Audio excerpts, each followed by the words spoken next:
What's going on, everybody? It's the Bull Show, aka Aidan, and welcome back to another video. Ladies and gentlemen, today we are going to talk about more draft prospects for the Chicago Bulls as we continue to discuss another international player for the Chicago Bulls, whether or not he would be right for this team in Nikola Jovic, ladies and gentlemen. But before we get started, please like and subscribe to the Bull Show, turn notifications on, and let me know in the comments below your thoughts and opinions and whether or not he is the right player to bring in to this Chicago Bulls team with the 18th overall pick in the NBA draft. Now, before I get any further, I do have to say a huge thank you for 2,000 subscribers for the Bull Show.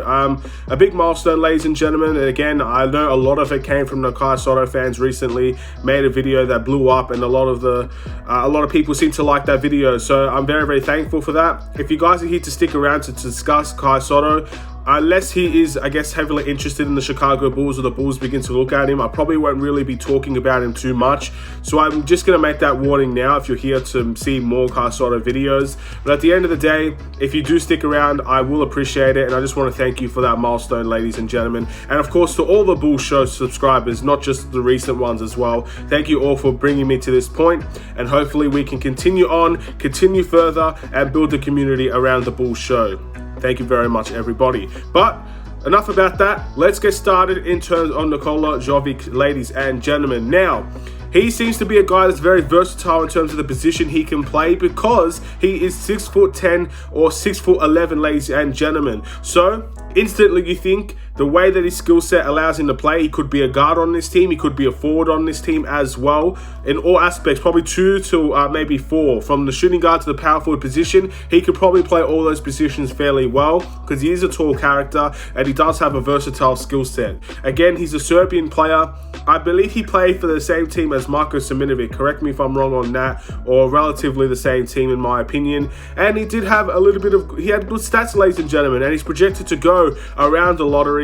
And we'll just have to wait and see how it goes. But for all that being said, let's talk about his positives and let's talk about his negatives, ladies and gentlemen. So, what I do like about him first is, as I said, his versatility to play multiple positions would be very valuable for any team that selects him. At the end of the day, he is a very skilled player. There's something you can clearly see when you look at him. He has the ability to score in a variety of ways, whether that's being from the three-point line, being able to cut to the basket. He has very good dribbling for his size as well, which gives him an advantage for being able to dribble penetrate into the rim.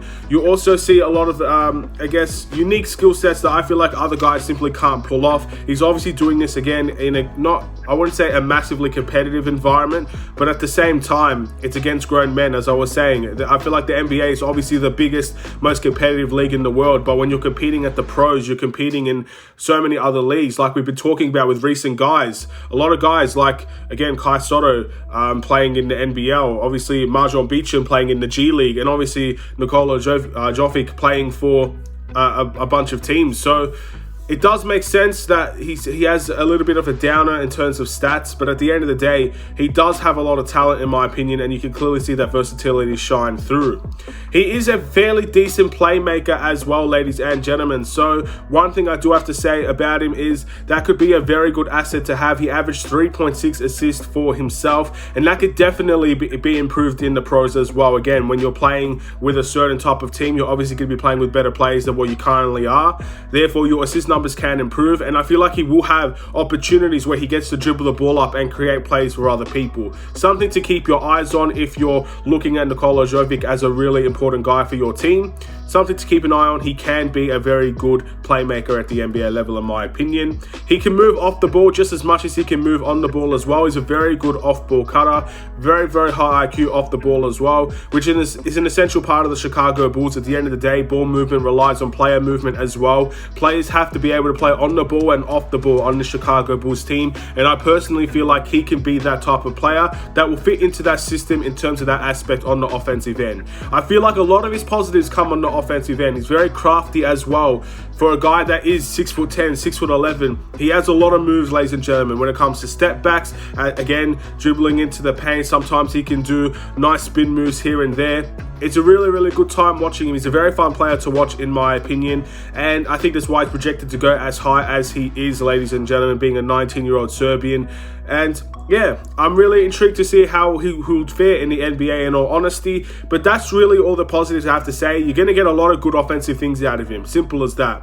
There are a couple of things that you can instantly see by watching his game. He's going to be able to adapt that to the NBA level. Something that, again, skills is very, very important at the NBA level. If you have the skill already at a young age, I think everything else, such as physicality, such as strength, such as the ability to maybe guard multiple players, that will all, I think, take time to learn, and that could definitely be done over time. But when you have a good offensive skill set, you have defensive capabilities as well. That's what allows you to really succeed in your first couple of years in the NBA before you develop the rest of that game. So having a good skill set is very important. But there are some negatives, obviously, to Nikola Jovic as everybody else. First thing I need to say, he needs to add strength. Now, again, I feel like that's the most important thing to take away from most of these rookies at the end of the day. They are slimmer because they're younger. Their bodies are not fully defined. Yeah, they haven't put a lot of that work into their body as probably what they will at the NBA level. Simple as that. He will get stronger. There's no question about that. He's not the strongest individual out there, ladies and gentlemen. I feel like on the defensive end, especially if he's playing at a power forward position or a small forward position, he could get bullied by other guys on the defensive end. He's also a type of guy that can switch off defensively as well, sometimes not paying attention as much. And that's probably the biggest turn-off for me, because strength can be added. He could obviously be playing stronger than what he is as well if he uses his body the right way. But when it comes to switching off defensively, that's something that, in my opinion, as a Chicago Bulls team that already has massive, talented offensive players, we need more defenders on this team, in my opinion. So getting someone that switches off defensively is a bit of a disappointing way to approach things. But at the end of the day, I guess it's all about trying to find that balance. If you think his offensive skill set and his massive offensive potential outweighs his ability to not be able to concentrate on the defensive end, I guess that's up to you. Who also have to learn that at the NBA level, how to constantly be switched on 100% of the time heading into the NBA pros. You're versing the highest of the highest competition. If for one moment you slack off on defense, there are going to be a couple of times where fans will notice it, call you out about it, but also your coaches will notice it, and you won't get a lot of game time if you're switching off defensively. So he does need to work on that aspect of the game. But knowing a lot of players that do play around the EuroLeague here and there, they may not be the best of the best defenders in terms of the NBA level, but they do find a way to concentrate on that aspect of the game, at least from what I've seen. So I don't feel that's personally an issue over time. But again, getting him for the Chicago Bulls, potentially starting him or playing him off of the bench, that's definitely something that does worry me about the defensive end. We already have a bad defensive team already. We're going to get another guy that slacks off or doesn't necessarily play 100% defense. That's a bit concerning. I feel like we need to stray away from that and personally go after a player that can maybe be more of a two-way player overall. But this guy does have massive potential. I do feel like he could be the type of player with his size, his skill set, and his potential. He could be a really good player in this league. He could be a very good starter. He could potentially go beyond a very good starter and maybe be one of the stars in this league. I think he has that potential. But at the end of the day, you can't compare everybody to Nikola Jovic. You can't compare everybody to Luka Doncic. You just can't compare everybody to those guys. We drafted Marko Siminovic, who was also seen as the next Nikola Jovic. We just simply can't be comparing every single guy to that type of player. There has to be a team that's willing to develop him constantly all the time. So with that being said, will the Chicago Bulls look to invest in that type of player? I've heard a lot of people say that AK is the type of person that would draft Nikola Jovic because he is an international player. He is obviously someone that at the end of the day probably would have a good relationship with Artūras. And I can see that happening, but I feel like he's probably going to go ahead of our pick, in all honesty. I don't see him being, I guess, present at the 18th overall pick. So I think the only way we would get him is if we have to draft up. The only way we can draft up is if we have a verbal agreement, I believe, with another team saying, look, you pick this player for us, we'll pick this player for you, then we just do a swap. And I don't know if we'll be able to do that. So my answer is, would I take Nikola Jovic? I think I would. I think the potential there is really outstanding, and I think he can do very good things at the NBA level.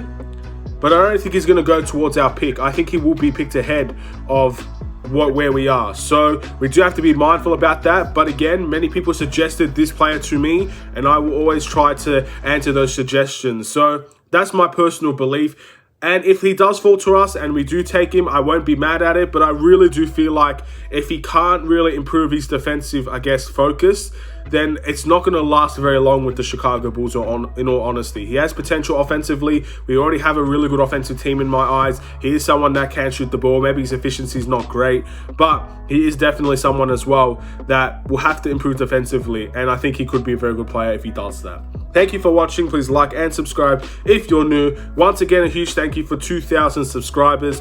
And let's keep it going, ladies and gentlemen. Let's keep that train moving, and let's aim for 3,000 going forward as well. It's a long journey, not an easy journey. It's a very difficult journey to go through. But at the end of the day, I'm having a lot of fun doing these videos. I'm glad you guys are having fun watching these videos as well. And we'll keep on bringing them to you guys. And I'll see you tomorrow for the next one. Take care.